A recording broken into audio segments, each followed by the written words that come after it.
Tanggal 6 Januari 2016, Indonesia dibuat geger dengan sebuah kasus pembunuhan. Wayan Mirna Salihin, 27 tahun, dinyatakan meninggal setelah keracunan sianida. Sebelumnya, Mirna janjian dengan dua rekannya di Cafe Olivier dan ternyata ditemukan jejak sianida di dalam kopi yang diminumnya. Pertanyaannya adalah, kok bisa?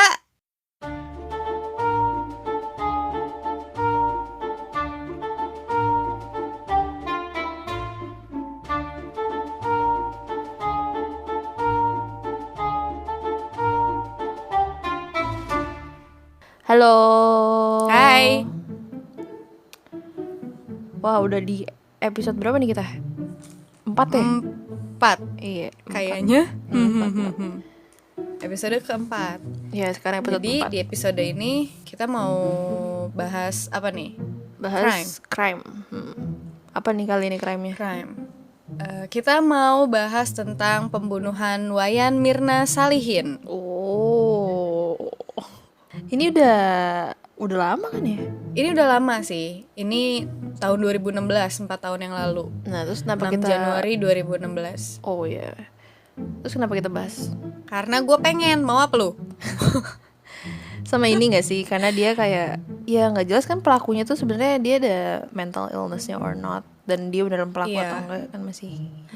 Iya, kayak orang-orang tuh waktu itu sampai heboh gitu kan, sampai nontonin sidangnya dia, terus Iya, kayak di TV. berita-berita juga sampai nunjukin WhatsApp dia sama teman-temannya, grup chatnya gitu. Seru sih sebenarnya kalau ngelihat beritanya. Iya. Cuma ya pusing aja. Jadi sebenarnya tuh yang ngebunuh si Mirna nih siapa sih? Sebenernya gue nggak terlalu ini sih, nggak ngikutin itu. Gue cuma tahu tapi gue nggak terlalu ngikutin. Jadi sebenarnya gimana sih kronologisnya?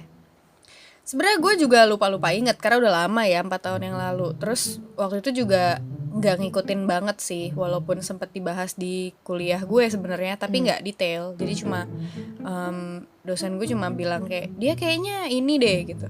Ininya tuh apa sebenarnya gue lupa juga. Tapi intinya sempet dibahas kayak sekali gitu. Karena emang pas itu lagi in banget kan topiknya. Jadi di kasus ini ada 4 orang sebenarnya. Yang pertama Jessica ini yang dia dianggap tersangka yang ngebunuh Mirna temennya dan dia udah ditahan. Terus ada victimnya Mirna, sama ada 2 temennya lagi, namanya Hani sama Vera. Jadi mereka janjian ketemu di Grand Indonesia jam 5 sore. Tapi si Jessica ini udah nyampe duluan jam 2. Nah dia pesen tempat kan di Cafe Olivier ini. Habis itu dia jalan-jalan dulu karena dia mau beliin kayak hadiah gitu lah, mau beliin bingkisan buat temen-temennya. Terus dia balik ke kafe sekitar jam 4. Habis itu dia nanya kan, nih mau dipesenin apa nih, minum apa.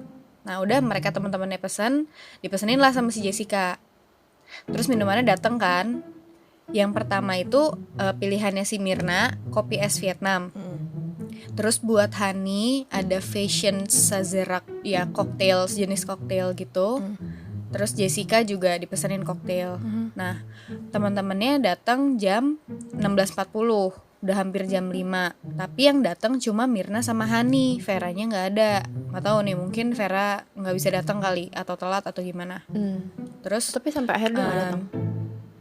Sampai akhir kayaknya nggak datang sih, karena udah keburu ada kejadian. Karena nggak, ya pas sampai selesai kejadiannya juga dia nggak kelihatan gitu. Nah terus si Mirna kan minum kopinya kan, tapi kayak baunya aneh gitu dan rasanya aneh. Terus dia minta temennya ikut nyium juga kan, kayak nunjukin gitu loh, nih cobain deh kopi gue kok kayaknya aneh gitu. Terus si Jessica juga bilang baunya aneh gitu. Nah terus katanya belakangan diketahui kalau kopi yang diminum itu warnanya kayak kunyit, mungkin kayak agak-agak kuning gitu ya. Terus di sini ini tuh sebenarnya agak bukan kontroversial, sebenarnya agak nggak tahu bener apa enggak, karena ada sumber yang bilang Jessica minta air putih ke pelayan, ada yang bilang enggak. Kalau nggak salah si bapaknya tuh bilang Jessica sebenarnya nggak minta minum karena di billnya nggak ada. Tapi gue paham juga sih kenapa bisa nggak ada di bill kalaupun dia beneran pesan, karena kan emang dadakan kan, kayak tambahan mungkin belum diinput gitu loh. Terus dia minta air putih, pas balik Mirnanya udah sekarat, jadi kayak udah kaku gitu, mulutnya ngeluarin busa kejang-kejang, terus kayak matanya juga yang udah setengah tertutup gitu. terus panik kan. Kayak langsung gitu. Berusaha ngebangunin Mirna, langsung berusaha ngebangunin Mirna, terus manggil pelayan kafe, langsung dibawa ke klinik pakai kursi roda. Terus dipindahin ke rumah sakit Abdi Waluyo kalau di sini. Gue nggak ngerti sih sebenarnya dia rumah sakitnya kayak nggak langsung ke rumah sakit gitu loh. Jadi kayak ke klinik dulu. Terus kayaknya setelah si suaminya ngeokein buat ke rumah sakit ini, terus pindahin gitu kan. Oh, kliniknya ini dokter klinik di Mall Grand Indonesianya. Oh, di dalam Indonesia mallnya, ada jadi kayak yang klinik. cepet gitu. Jadi dia Iya, langsung iya. dibawa ke klinik ini. Terus sebenarnya berarti klinik yang bukan abal-abal dong. Kayak klinik bagus. Iya kan? sih, harusnya sih bukan ya. Tapi mungkin karena klinik jadi nggak ada peralatan yang memadai kali ya. Terus tadi sih sempet gue baca juga agak beda nih tulisan dari dua sumber ini. Yang pertama dia bilang nyampe tuh udah nggak ada tanda-tanda kehidupan. Mungkin nyampe ke rumah sakit kali ya. Tapi begitu dicek di klinik tuh dia sebelum wafat 80 kali per menit detak jantungnya, denyut nadinya. Gila dong. Itu berarti 80 kali per menit tuh itu lama ya? Maksudnya Oh, pelan. lambat pelan ya? banget. Pelan ya. Terus pernapasannya 16 kali per menit. Itu udah pingsan kan dibawa ke klinik. Nah habis itu selama 5 menit kata si dokter yang di kliniknya ini, dia gak nemuin masalah pada pernapasan dan denyut nadi katanya. Dia cuma ngasih alat bantu pernapasan doang. Habis itu dipindah ke rumah sakit. Nah mungkin dibilang udah gak ada tanda-tanda kehidupannya itu di rumah sakitnya. Jadi begitu di perjalanan tuh dia hilang gitu. Nah terus Semuanya nganterin ke klinik. Ke rumah semuanya sakit. kayaknya iya nganterin. Di sini sebenarnya ada kronologi versi Hani yang dia bilang ke polisi. Jadi menurut Hani setelah minum es kopi Mirna bilang it's awful, it's bad. Terus kayak dia bilang minumannya ada apa-apanya kali gitu kata si Haninya. Jadi mereka udah suspicious gitu emang karena kopinya aneh, gak jelas. Ya habis itu baru dia mulutnya berbusa, merasa kepanasan gitu-gitu kan. Baru dibawa ke rumah sakit. Terus ini agak loncat sih. Jadi kronologi versi ayahnya Mirna, dia sempat diwawancara kan di Indonesia Lawyers Club. Dia bilang apa yang dibilang sama si Jessica di media itu bohong. Karena kan Jessica ngakunya dia mesenin air mineral kan, mesenin air putih. Padahal itu nggak ada di tagihan pesanan. Terus dia kan beli hadiah buat teman-temannya itu yang tadi dia belanja dulu. Katanya Jessica goodie bagnya itu ditaruh di atas meja setelah minumannya datang. Padahal sebelum minumannya datang itu udah ditaruh di atas meja. Itu nggak gitu penting sih menurut gue. Cuma pas CCTV-nya diputar, maksudnya begitu CCTV-nya dilihat, nggak ada bukti bahwa ada yang masukin cyanida ke dalam kopi itu karena kehalangan sama goodie bag ini. Jadi kalau menurut gue sih kalau misalnya dia emang sengaja masukin ke dalam kopi dan nggak pengen ketahuan kan harusnya dia nutupin dengan sengaja kan. Bisa jadi. Tapi kenapa? Maksud gue ini kan ayahnya Mirna. Terus dia kan mungkin akan ngarahin gitu loh, kayak dia pengen Ke si percaya Jessica. kalau Jessica yang ngebunuh anaknya gitu kan. Kalau gitu kan harusnya dia bilangnya goodie bagnya emang ditaruh setelah. Tapi ini menurut dia ngeliat CCTV goodie bagnya ditaruh sebelum minumannya dianterin. Kalau gitu bukan salahnya Jessica dong. Apaan dah? Jessica bilang apa? Jessica bilang setelah. Bapaknya bilang sebelum. Bapaknya bilang di CCTV sebelum. Sebelum kopinya datang. Sebenarnya nggak masalah. Nggak masalah, sih. Tinggal makanya. diarahin aja kak kopinya datang ke ke dekat. Terus ini kenapa ditulis gitu maksud gue? Enggak, mungkin aja bapaknya tuh mikir kalau misalnya dia naruhnya sebelum, sebenarnya bisa the other way around gak sih? Kayak misalnya kopinya datang di tengah, ya lu goodie bagnya lu pindahin biar gini kan. Jadi itu setelah. Tapi kalau misalnya lu udah naruh sebelum, kopinya yang lu pindahin ke deket goodie bagnya gitu loh. Jadi sebenarnya bisa dua-duanya. Kalau lu mau ngeracunin kopinya mah nggak Iya, ngaruh. nggak gitu ngaruh ya sebenarnya. Terus kata ayahnya Mirna, cuma Jessica yang nggak nangis waktu si Mirna udah nyampe ke rumah sakit. Jadi setelah dinyatakan meninggal gitu mungkin yang nggak nangis tuh cuma Jessica doang. Emang kalau dari berita-berita dan dari yang kelihatan di TV sih dia kayak nggak emosional sih. Beda sama Hani kan, Hani tuh tiap ada kamera dia pasti kelihatan kayak sedih, stres, yang kayak nangis gitu. Sementara Jessica tuh kayak nggak ada emosi gitu loh, poker face aja dia. Nah, hasil laboratorium forensiknya, jadi awalnya kan orang tuanya nggak mau si Mirna diotopsi kan, tapi begitu dijelasin sama polisi, akhirnya diotopsi, terus ditemukan ada pendarahan di lambung dikarenakan adanya zat yang bersifat korosif, merusak mukosa lambung. Nah, diketahui itu berasal dari sianida. Akhirnya begitu dicek kan dia sebelumnya makan atau minum apa, dari sampel kopi yang diminum di kafe itu ditemukan 15 gram racun sianida. Nih kalau sebagai perbandingan, tadi kan 15 ya. Untuk perbandingan 90 miligram sianida itu bisa menyebabkan kematian pada orang dengan berat badan 60 kilo. Jadi untuk sekitar 90 miligram itu kalau bentuk cairan tuh cuma 3 sampai 4 tetes. 15 gram itu 1 sendok teh. Jadi kayak banyak banget sebenarnya gitu. Ya ini nggak penting sih ya, Berarti info pasti aja. mati kan. Oh iya mungkin dari sini bisa kelihatan kalau dia kalau sengaja ya itu udah pasti mati gitu loh. Minum 15 gram racun tuh nggak mungkin hidup gitu, I think. Atau mungkin dia nggak tahu, cuman dia masukin sekenanya aja banyak gitu. Sebelumnya Jessica kan sempat tinggal di Australia. Nah katanya waktu di Australia itu dia sempat kayak ada usaha bunuh diri, melukai diri sendiri gitu-gitu. Awalnya 2007-2008 tuh dia nggak apa-apa, tapi kayak Desember 2015 tuh banyak masalah dia.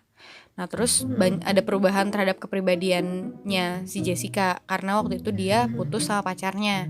Kemungkinannya itu ya gara-gara putus sama pacarnya. Terus dia sempat ngancem si mantan pacarnya ini mencoba mengakhiri hidup. Terus jadi dia tuh sempat dirawat di rumah sakit di Australia juga. Terus katanya di sana dia marah-marah gitu. Katanya nih, gue quote ya.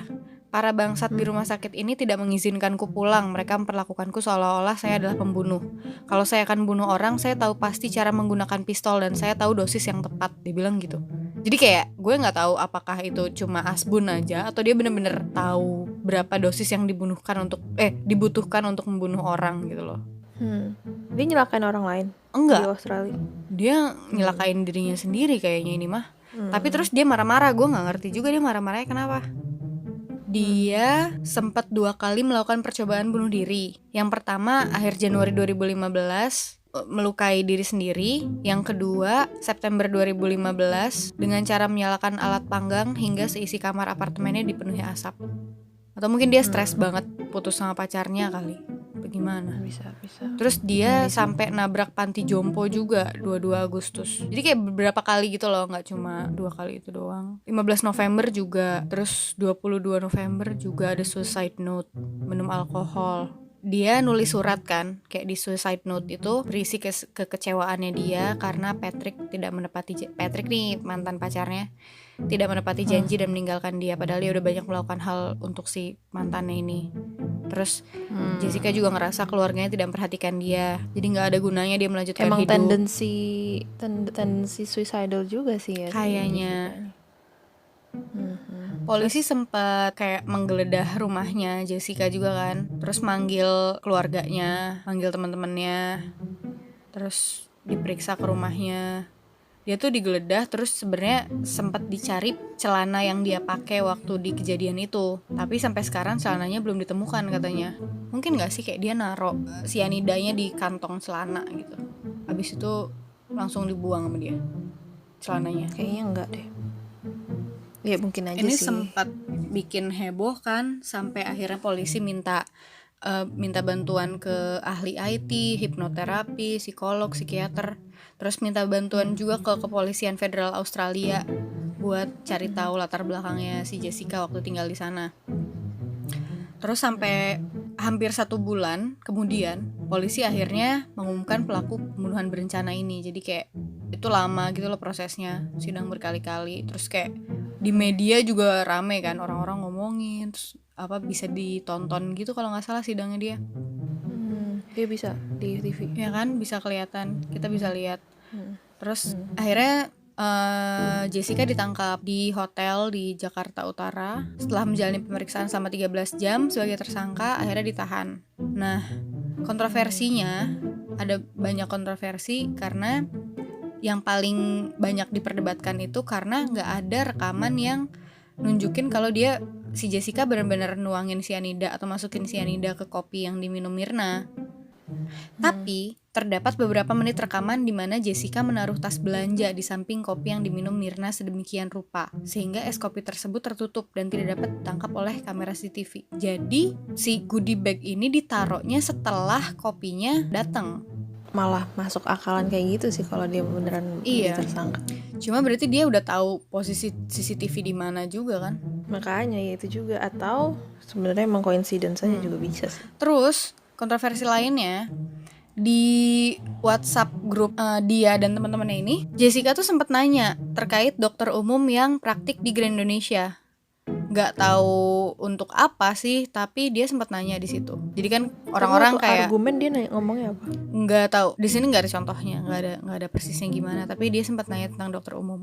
Terus ini juga ada kontroversi lain karena sempat viral foto 2 orang wanita yang diduga Jessica sama Myrna ada di sebuah kamar. Terus banyak kabar yang beredar jadinya kalau si Jessica ini lesbian. Oke. Tapi Jessica ngebantah hal itu. Masalahnya sempat ada WhatsApp dari Jessica ke Myrna kalau dia pengen dicium sama Myrna. Jadi kayak mendukung gitu kan. Ini beneran jangan-jangan gitu. Cuma kalau hasil assessment dari psikolog sih katanya dia nggak punya kelainan seksual sih. I mean dia bukan lesbian seperti yang ada di berita. Tapi bukannya itu bisa disembunyiin dengan mudah ya? Tuh dia, sebenarnya itu bisa disembunyikan. Itu bukan, Cuma gue nggak tahu apa. Kayaknya bukan suatu illness yang didiagnose gitu nggak sih? Nggak tahu sih gue. Susah sih. Especially kalau dia sebenarnya suka cowok juga nggak sih? Iya, nggak bisa kelihatan. Ya kurang lebih gitu sih kronologinya. Jadi dalam sehari itu dia nggak sehari malah cuma kayak 1 jam 2 jam dia minum cyanida terus langsung kejang-kejang, mulutnya berbusa, habis itu meninggal. Cuma siapa yang naro cyanida ini di dalam kopinya dia Gara-gara kan? siapa itu dia meninggal? Gara-gara siapa? Coba siapa San? Lah, bentar kita udah di ending segmen belum kan? Belum. Ini sebenarnya ada yang menarik dari pernyataan psikolog klinis Antonia Ratihandayani waktu dia ngasih kesaksian di sidang lanjutan pembunuhan Myrna. Ayahnya Myrna tuh sebenarnya sempat curiga apa Jessica punya kelainan jiwa gitu kan, apa dia psikopat atau misalnya mungkin kepribadian ganda. Tapi hasil dari asesmennya Mbak Ratih ini, psikolog ini, kejiwaan Jessica itu normal, sehat, nggak ada indikasi psikopat gitu-gitu. I mean, ini kalau pengertiannya psikopat ya, adalah seseorang yang daya empatinya tidak berkembang secara sehat atau jika diukur dengan angka hasilnya 0. Dalam hubungan dengan orang-orang sekitar, seorang psikopat tidak dapat merasakan emosi orang lain. Atau bisa juga bersikap dingin atau nuraninya tidak berkembang. Sementara kalau si Jessica ini, dia masih bisa merasakan emosi, terus kayak ngerasain emosi orang lain juga. Sosiopat kali? Emang bedanya apa? Psikopat sama Nggak tahu sih, sosiopat? tapi setahu gue beda. Tapi gue nggak tahu deh. Nanti deh bahas. Tapi berarti bukan itu ya? Bukan sih, katanya. Terus katanya dia juga nggak punya kelainan seksual. Kan banyak yang bilang dia lesbian kali, sebenarnya suka sama Myrna, tapi akhirnya karena Myrna nikah sama cowok kan, nikah sama orang lain, terus mereka akhirnya putus, terus kayak dia kesel apa gimana, akhirnya ngebunuh Myrna gitu. Tapi nggak, katanya. Si Jessica-nya membantah, terus kata si Mbak Ratihnya juga nggak ada indikasi kalau dia seorang lesbian. Orientasi seksualnya masih laki-laki. Cuma emang dia menyarankan hakim untuk menanyakan langsung ke ahli psikologi seksual gitu. Karena emang ya mungkin dia nggak ahli di situ kali. Jadi kayak ya kalau saya sih ngelihatnya nggak ada ya gitu. Nah terus ini menurut gue menarik karena gue nggak tahu ini artinya apa. Kata Mbak Ratih, Jessica ini punya kepribadian amorus narsistik. Wow, apakah itu? Amorus narsistik itu katanya punya karakteristik haus perhatian dan pujian dari orang-orang di sekitarnya. Jadi dia menyukai adanya admirasi, pemujaan, penerimaan, kekaguman menjadi kebutuhan orang dengan kepribadian narsistik. Narsistik di sini berkaitan dengan bagaimana dia butuh keberadaannya diakui dengan achievement dia, prestasi, pencapaian-pencapaian yang dimiliki. Berarti ini kayak narsistik tapi amorus. Alias mungkin ada hubungannya sama romance. Iya, kayak romantic relationship gitu. Kayaknya ya. Sifat negatif dari amorus narsistik itu seringkali dia menggunakan kebohongan yang rumit untuk berdalih.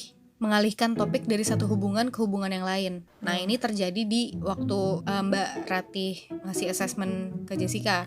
Jadi katanya ada hal-hal yang ditemukan tidak sinkron. Jadi mungkin begitu dia bilang dia orangnya pemaaf, tapi di pernyataan setelahnya yang dia omongin itu bisa beda, dia nggak pemaaf gitu loh. Jadi kayak mungkin dia jawabnya berbelit-belit atau nggak nyambung. I don't know. Intinya dia kayak bohong, terus loncat-loncat gitu karena nggak mau ketahuan, mungkin nggak mau ketahuan bohongnya. Tapi dia nggak di tes lie detector ya? Nggak disebutin sih, mungkin enggak ya. Nah terus dibilangin juga kalau si Jessica ini nggak suka kalau masalah asmara yang lalunya ini diungkit-ungkit. Jadi sebelumnya tuh dia sempet yang ramah, kooperatif, tapi begitu ditanyain tentang mantan pacarnya dulu, dia langsung kayak dingin, ketus, terus kayak langsung tertutup gitu loh. Gesture tubuhnya tuh langsung mengisyaratkan kalau dia nggak suka, dia menolak gitu. Itu jadinya nggak detail sih, karena dia langsung nutup diri kan, terus jadi cuma catatan aja. Jadi itu perlu digali lagi lebih lanjut. Yang kelihatan aneh, yang orang-orang pikirin juga aneh itu karena dia tuh nggak ada ekspresinya sih. Itu juga yang menurut gue aneh tuh gara-gara itu. Kayak gue mikirnya jadi beneran dia, karena dia tuh nggak nunjukin sedih, nggak ada nangisnya. Makanya. Terus terkait latar belakang Jessica mampu bersikap santai saat sidang itu, menurut Mbak Ratih, dia menikmati perhatian masyarakat atas dirinya. Jadi dia suka jadi center of attention gitu loh. Itu ngasih energi ke dia. Makin banyak attention yang diterima, itu jadi energi gitu. Akhirnya si Jessica ditetapkan sebagai tersangka dan divonis penjara 20 tahun gitu. Dianggapnya dia 20 yang tahun. Masukin 20 tahun. Lama banget cuy. Tapi sampai sekarang berarti Jessica itu nggak plead guilty, tapi not guilty. Ya dia sempat minta sidang ulang gitu loh, untuk menyatakan kalau dia tidak bersalah, tapi nggak diterima gitu kayaknya. Sampai sekarang berarti dia nggak ngaku kan. Dia Kalau nggak plead ngaku. guilty biasanya lebih cepet, misalnya dia 20 tahun jadi 10 tahun gitu. Iya. Karena dia kooperatif. Cuma kalau not guilty, Nah ini tuh dia nggak. Nah makanya kenapa dia udah kayak gitu masih not guilty juga, itulah pertanyaan gue sebenarnya. Kenapa ya? Kalau misalnya dia punya narsisistik, ya dia konsisten nggak sih? Tapi sebenarnya dia belum tentu narsisistik. Sampai sekarang ini masih jadi spekulasi semua orang, karena dia nggak mengakui apapun, ya kan, dan nggak ada yang confirm kalau dia tuh beneran kena ABC, kayak mental illness or something, ya nggak? Yep. Tapi berarti ini tuh kasus yang udah solve tapi unsolved, bener gak sih? Walaupun masih ada, tapi ya udah nggak ada ininya. Dan kita sebenarnya nggak bisa menyimpulkan kalau dia kenapa-napa nggak sih? Karena kita sebenarnya juga nggak tahu kan yang meninggal si Mirna itu beneran dibunuh sama Jessica atau enggak. Yang jelas pokoknya dia terbunuhnya gara-gara si cyanida ini yang ada di kopi. Cuma siapa yang naruhnya nggak tahu. Berarti kemungkinan si Mirna meninggal itu karena cuma satu, karena dia dikasih sama suspeknya cuma satu, cuma Jessica doang. Sebenarnya kalau mau di broad kan bisa aja dari pelayannya kan. Tapi pelayannya karena katanya pelayannya yang tahu nyuguhin apa-apa kan. Maksudnya kayak ya kalau gitu mas semua orang juga bisa. Gue nggak tahu apa-apa. Maksud gue nggak kenal, waktu di trace juga nggak ada riwayat bersama atau something. Yang paling suspicious memang Jessica. Apalagi yang kelihatan sama orang kan kayak dia dan nggak ada sedih-sedihnya si lah. Terus dan bukan si Hani. Vera malah nggak datang. Hani, iya. Karena bedanya kalau dari yang kelihatan di TV kan gitu, Hani tuh kayak nangis, terus depresi, stres kalau banyak press gitu. Dia emang bener-bener psychopathic. Iya. Wow. Jadi tapi kan kelihatannya ya Jessica yang salah. Karena yang pertama datang adalah si Jessica, ya kan? Iya, terutama itu juga. Yang milih kafenya Jessica, yang mesenin minum Jessica. Terus yang naro kalau misalnya dia sengaja gitu ya, yang naro goodie bag di atas meja di deket kopinya juga Jessica, jadi nggak kelihatan. Kan dia nyampe duluan, mungkin dia sempat ngeliat-liat juga posisi kafenya kayak gimana, nanti mereka akan duduk di mana, CCTV ada di mana. Ini ya, bisa aja. Ini anggapannya Jessica yang tersangka ya. Tapi gue nggak melihat ada kemungkinan lain sih. Kalau bukan Jessica ya kan? Siapa? Makanya itu dia yang ditangkap, jadinya dia yang dianggap tersangka. Ya makanya itu juga divonis. dia yang divonis yang bersalah kan, karena emang nggak ada suspek lain. Betul. Walaupun emang memang ada kemungkinan kecil dia nggak melakukan itu, tapi nggak masuk akal sih kalau dia nggak beneran melakukan itu. Ya siapa lagi? Iya makanya gue kayaknya jadi Nggak inget mungkin ya masuk zaman-zaman sendiri. itu 2016 itu, kayaknya gue emang ngelihat si Jessica yang salah deh kayaknya waktu itu. Kayak lo tim belain Jessica atau Oh. ini? Gue kayaknya yang merasa dia yang bersalah gitu loh.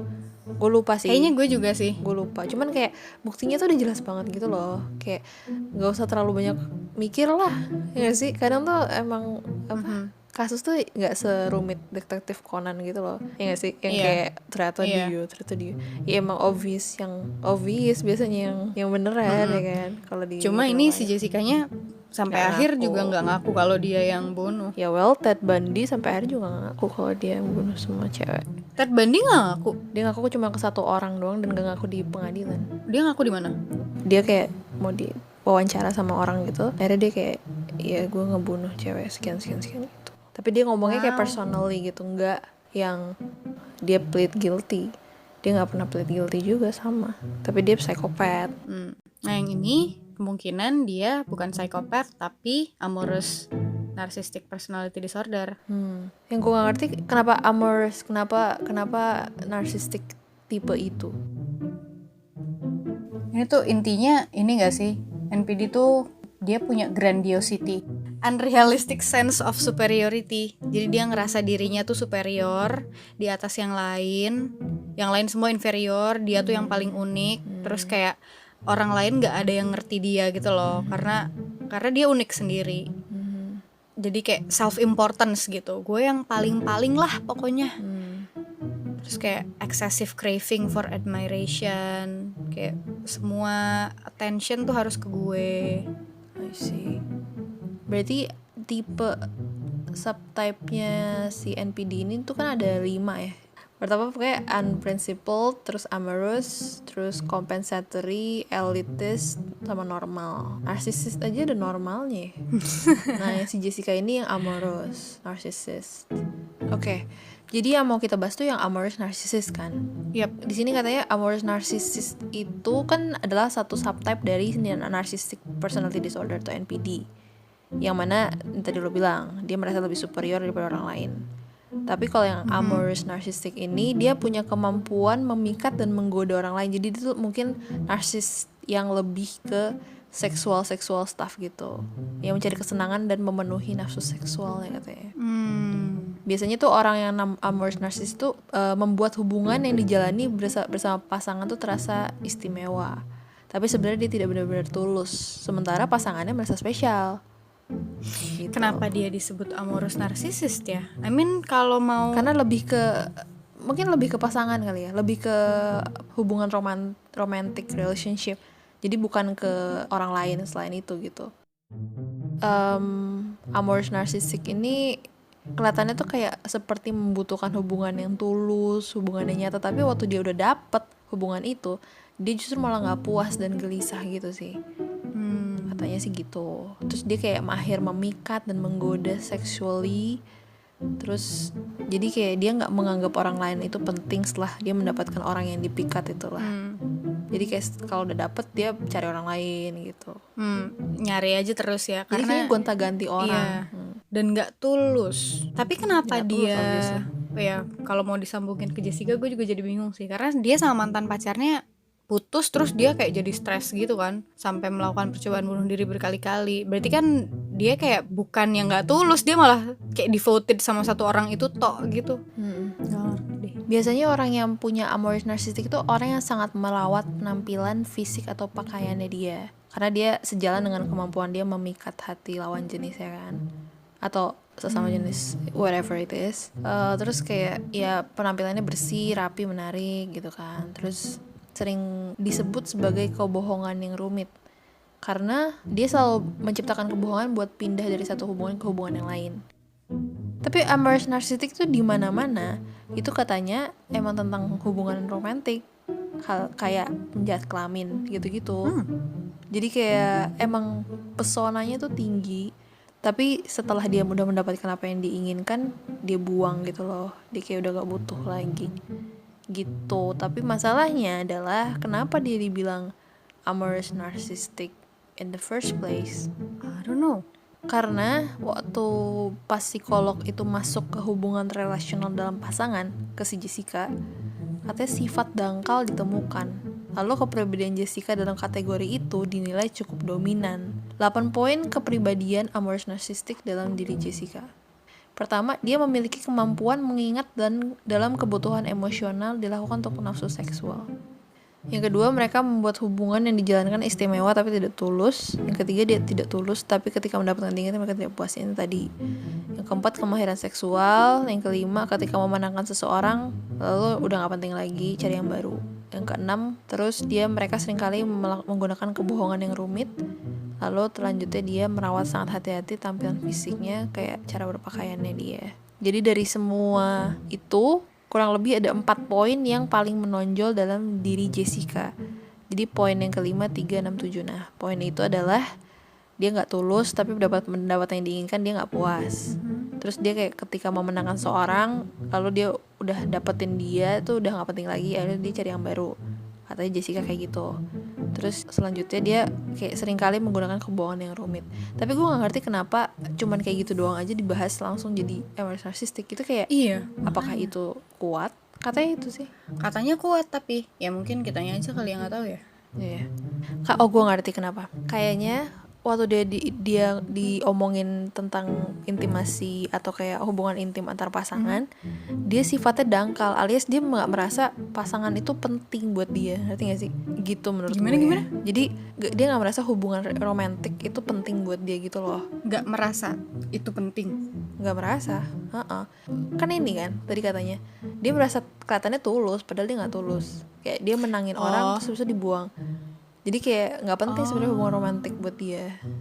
Ini tuh sebenarnya romantik doang atau kayak nggak harus romantik gitu loh, yang kayak sama teman deket, sama keluarga itu gitu juga. Mungkin kalau yang di si psikolognya Jessica mikirnya tuh tapi enggak sih. Soalnya dia bilang gini kan, setelah topiknya intimacy, terutama hubungan intim antar pasangan, sifatnya Jessica dangkal, berarti hubungan intim antar pasangan yang di highlight. Berarti tentang romantic relationship mostly. Gitu. Jadi itu kurang lebih amorous narcissistic yang katanya Jessica punya itu. Tapi oke lah, kita percayalah dengan psikolog Indo yang profesional ini. Psikolog profesional ini nggak sarkas ini. kan? Nggak. Ya kita percayalah dengan diagnosa dari psikolog ini Jessica, karena dia udah ngewawancara Jessica kurang lebih 6 jam dan emang indikatornya tuh strong kalau dia punya amorous narcissistic gitu. Dan itu emang tadi kan kita udah sebutin simptom-simptomnya atau kayak sifat-sifatnya amorous narcissistic kayak apa. Nah, kenapa satu orang itu bisa menjadi amorous narcissistic? Gara-gara apa, Mil? Gara-gara siapa? Jadi gini, emang bener kata lo, jadi hal ini tuh bergantung pada interaksi ego dengan sifat bawaan dan pengaruh eksternal. Seseorang yang mengalami trauma atau pernah dibully bisa tetap berempati jika diberi nilai dan ajaran yang baik di keluarga. Jadi belum tentu dia dibully dan segala macam dia langsung jadi psikopat ya kan. Nah, si amorous narcissistic ini gak bisa terdeteksi waktu dia masih anak-anak, karena kepribadian yang ini baru bisa didiagnosis pada orang berusia di atas 15 tahun gitu. Karena emang campuran dari nature sama nurture ya. I mean kalau cuma genetik doang kan nurture-nya dia belum kebentuk kan. Environment-nya belum mendukung dia untuk jadi amorous narcissistic personality disorder. Jadi ya emang itu sih gara-gara kenapa orang bisa jadi amorous narcissistic, probably ya emang genetik oke lah ya. Tapi kayak environment itu super mendukung. Biasanya emang katanya kan amorous narcissistic itu sukses di lingkungan kerja karena dia percaya dirinya tinggi, nampilannya menarik, terus kemampuannya baik. Jadi kayak jabatannya tinggi biasanya. Nah, Social tapi skill bagus gitu-gitu ya. Biasanya amorous narcissistic itu mengalami permasalahan dengan pasangan. Jadi dia bisa sukses di pekerjaan tapi ada masalah di pasangan atau di keluarga gitu. Romantic relationship-nya yang gak bagus. Emang sini kata psikologisnya juga amorous narcissistic itu gangguan kepribadian yang cukup rumit buat ditanganin. Jadi emang kayak subtype yang cukup rumit. Mungkin semua subtype rumit kali ya. Cuman emang narsistik kan gitu gak sih? Gitu, jadi mungkin gimana cara biar kita tahu kalau kita pengidap amors narsistik ya, gue gak tahu ya, in general orang narsis itu sadar kalau mereka narsistik atau enggak. Cuman biasanya masalahnya ada di pasangan dan romantic relationship. Kuncinya di situ ya. And how does one treat amors narcissistic? Gimana caranya kalau misalnya ada yang ternyata temen lo atau pasangan lo mengidap ini, ya caranya sama seperti yang lain, ya konseling dan terapi. Biasanya pengidap ini akan diajak untuk mencoba menyesuaikan kembali pola pikirnya agar lebih rasional. Emosinya juga dikelola lagi dengan baik, jadi emosi yang sehat gitu. Masalahnya adalah satu, mereka nggak merasa kalau dirinya sedang terganggu. Biasanya orang narsis tuh merasa dirinya hebat, spesial, paling benar gitu kan. Nah ya itu dia masalahnya. Jadi harus ada momen pencerahan dan nggak bisa dipaksain gitu. Of course. Oke, jadi gimana kalau misalnya ada yang merasa pasangannya mengidap amors narsistik juga? Itu katanya adalah solusi yang terbaik adalah dengan cara konsultasi ke psikolog. Jadi kayak misalnya pasangan lo, ya lo juga konsultasi ke psikolog gitu loh. Jadi kayak jangan, kalau misalnya ada ciri-ciri amors narsistik di pasangan lo, jangan langsung ngelabelin dia sebagai amors narsistik gitu. Itu kan nggak berdasar kan. Jadi kayak konsultasi dulu sama ahli, terus gimana caranya biar dia bisa dibawa ke terapi gitu sih. Nggak boleh self diagnose dulu ya. Jangan self diagnose pasangan lo juga gitu. Jangan dia amors narsistik nih gitu. Jangan gitu, konsultasi dulu. Tapi konseling aja ya. Gitu. Jadi gimana nih case ini? Bener-bener gak ada closure-nya ya, walaupun emang Jessica udah di penjara, tetap aja sampai in the end kita nggak tahu dia beneran ngelakuin itu atau enggak gak sih? Ya walaupun most likely kemungkinan super gede adalah dia melakukan itu karena nggak ada suspek lain, dan dia juga mengidap amors narsistik yang gue nggak tahu apa relevansinya dia dengan membunuh Mirna. Kenapa coba? Emang orang narsistik pembunuh? No, really? Ya, enggak lah. Cuman kayak ya, tapi berarti dia ada gangguan mental sih, ya kan? Ya, kayaknya sih kemungkinan besar dia ada gangguan mental. Mungkin that's why ya masih belum tahu she juga didn't apa. plead guilty gitu loh, karena dia nggak merasa dirinya salah, nggak sih? Mungkin itu sih kuncinya. jadi kan. Karena dia narsistik kan. Itu yang menurut gue dia konsisten gak ngaku kalau dia bersalah, dia gak ngapa-ngapain, itu karena dia narsistik. So yeah, this episode has been still an unsolved episode. Tapi at least kita tahu apa itu amors narsistic. Mungkin next time kita bakal ngebahas all kinds of narcissistic kayak dari awal Mungkin sampai ini akhir. brief aja sih ya, nanti Karena bisa kita kan didalemin ngebahas- lagi. Ya, kita lebih ngebahas crime-nya si Jessica ini kan. Oke. So next time we'll begitulah. discuss psychological again probably ya. Iya, sepertinya soon, tapi kita akan ngebahas horror kind of thing gak sih? Oh, iya, I mean timingnya Oktober nih. Oh yes, Oktober tuh berarti banyak film horor yang bermunculan. Nice. Spooky. Paling kita bakal ngebahas film horor yang menurut kita worth to discuss aja sih, ya kan? Ya mungkin. Oke, kalau misalnya ada ide, jangan lupa reach out to us. Kalau misalnya ada pengen ditanyain atau kayak pengen curhat, reach out to us. Email kita apa, Mil? Gara 2 siapa? Duanya angka ya. Gara angka 2 siapa @gmail.com. Oke, gara2siapa@gmail.com. Oke deh, I think that's it. See you next episode. Goodbye. Have a great day. Have a great life. Good luck. Stay healthy and stay happy. Bye-bye. Bye.